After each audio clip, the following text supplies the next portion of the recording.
Ci troviamo nel Museo Diocesano, in questa bella sala delle colonne a piano terra e all'interno del chiostro del Diocesano, e è in corso questa bella mostra di Giulio Perina,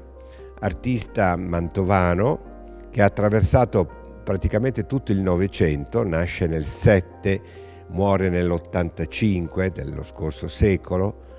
e soprattutto è stato un punto nevralgico. La sua pittura è stato un punto basilare per un'evoluzione dal figurativo verso il cosiddetto informale, la sintesi, no, del visibile attraverso forme più sintetiche. Questo passaggio è stato molto graduale nel corso del Novecento, grazie anche alle sue conoscenze, le amicizie che ha creato in diverse situazioni, l'Alto Mantovano al tempo dei Chiaristi,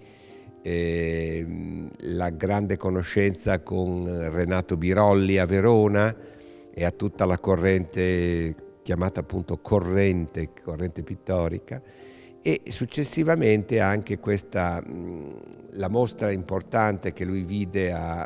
Venezia nel 1950 dei Matisse e soci, i cosiddetti Fauve, e che lo esaltò a tal punto da modificare la sua tavolozza, che diventerà appunto più forte, più energica, come vediamo in questo quadro.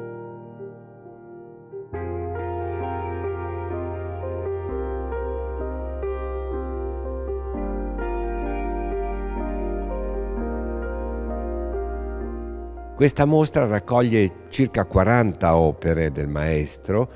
dalle prime opere del fine anni 20 fino alle ultime opere degli anni 70. Quindi vediamo un percorso molto ricco, fatto di disegni, di pastelli, di oli, di epoche diverse, soggetti appunto che vanno dalla scena di genere figurativa fino addirittura a delle formule dove scompare totalmente il soggetto e c'è il puro uso del colore. La mostra è visitabile qui al Museo Diocesano fino al 26 di marzo, che è una domenica, con gli orari mattina e pomeriggio per quanto riguarda il sabato e la domenica, e invece solo il pomeriggio per i giorni mercoledì, giovedì e venerdì.